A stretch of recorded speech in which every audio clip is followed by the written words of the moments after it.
सिमरन। प्रधानमंत्री नरेंद्र मोदी ने स्वतंत्रता दिवस के अवसर पर लगातार 11वीं बार लाल किले से देश का झंडा फहराया और एक प्रधानमंत्री के रूप में देश को संबोधित किया।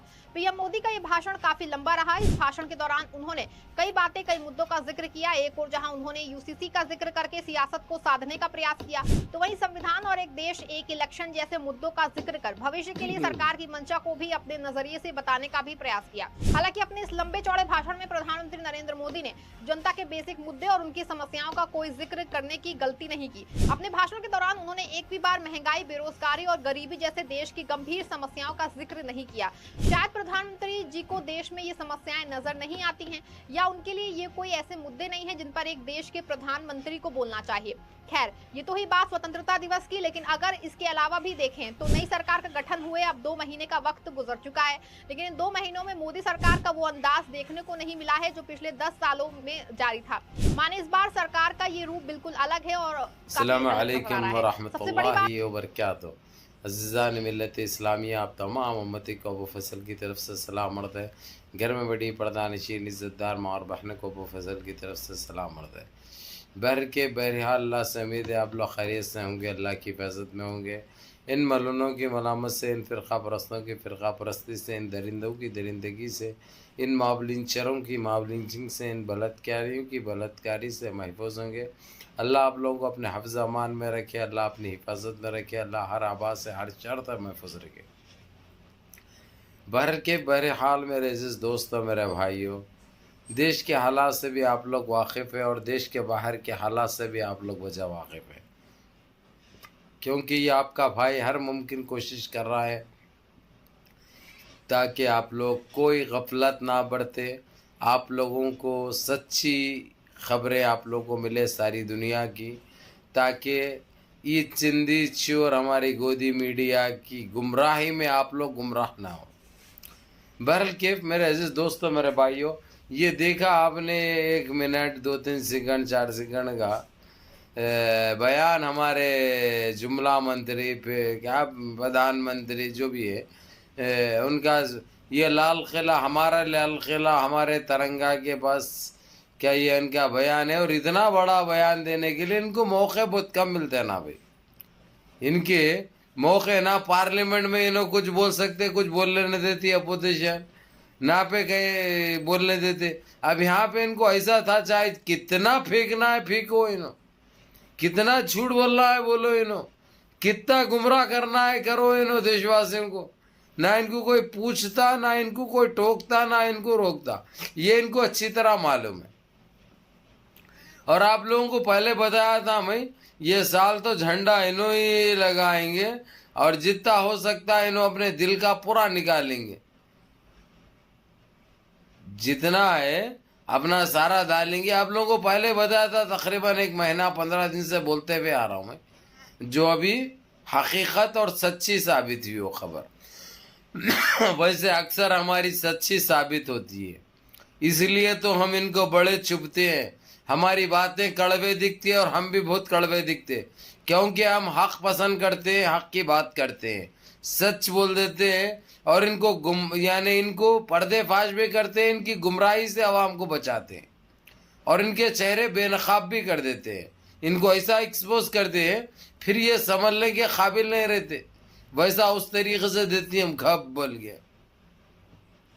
बहरहाल केफ मेरे अजीज दोस्तों, मेरे भाइयों, मेरी माँ और बहनों, ये देखा उन्होंने, ये जबकि वहाँ पे कोई, हालांकि एनडीए में अभी शामिल है, अभी रस्मी तौर से वो लोग एनडीए को छोड़कर बाहर तो नहीं गए ये लोग, ना चंद्रबाबू नायडू गया, ना नीतीश कुमार गया। ये अलग बात है कि उसने ये बात बता दी है कि हम इंडिया अलायंस में जा रहे हैं, इंडिया अलायंस में जा रहे हैं, ये लोग खुले तौर पे बोल दिए।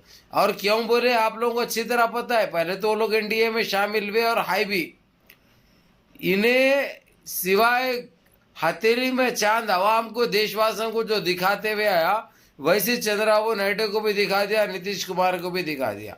नीतीश कुमार को दिखा के नीतीश कुमार इसके बाद इसके बातों को समझ गया कि हमेशा झूठ बोलता है, ये 1 नंबर का झूठा है। उसने जाके इंडिया अलायंस से जैसा मीटिंग की, मीटिंग करते जो सो उसके जितने मंत्रियां हैं उनके पास, सबके पास ईडी के छापे मारने लगा दी। अब इतना गुस्सा आ गया उसको, उन्हें तो फिर भी ये बर्दाश्त करके बोला कि ये जो भी है 15 अगस्त के बाद अपन बात करेंगे बोल के बात को वहीं ख़त्म कर दिया उसने। अब इनके दिल में जो भरे हुआ है जहर वो कैसा निकालते, वो खब्स, उनका पेट बहुत खब्स हो रहा, पेट बहुत फूल रहा है इनको, टट्टी भी बंद है इनको, मूत्र भी नहीं आ रहा। ये चीज़ हकीकत है भाई, जो सच है वो तो बयान करता हूँ मैं। बहरहाल उन्होंने इन दोनों को भी कोसा, नीतीश कुमार को भी, चंद्रबाबू नायडू को भी, जबकि अभी वो लोग एनडीए में शामिल है। अभी से आवाम को बता दिए कि ये लोग धोखेबाज है, जबकि सबसे बड़े धोखेबाज कौन है आप लोगों को जो अच्छी तरह मालूम है। ये लोग बस हंसते रहे, उसकी बात का बुरा भी नहीं मान रहे वो लोग। वजह क्या है? क्योंकि इसकी फितरत है ना भाई, इसके खून में है ये बहुत बड़ा कलाकार है, कलाई तो जो है सो ये अच्छी तरह जानता है। तो इसने अपना जो गेम है, जो काम है, बखूबी अंजाम भी देता है वो बराबर। और इसको ना कोई रोकते, ना टोकते, ना बोलते। ये एक हकीकत है, एक सच्चाई है। जो करना है ये लोग अंदर से कर देते हैं, क्योंकि ऐसे फैसले तो हो चुके हैं जो इन्हों अब बचना नामुमकिन है। इन्हों खैर इन्हों तो जा रहे हैं, लेकिन जाते जाते ऐसे धब्बे ले जाने वाले हैं इन्हों, ऐसा कलंक ले जाने वाले हैं इन्हों कि कभी भी इनका पेवन कोई नहीं सी सकता। इनका पेवन कभी भी कोई भी नहीं सी सकता, ये गारंटी है, ये एक हकीकत है। तो मेरे अजीज दोस्तों, मेरे भाइयों,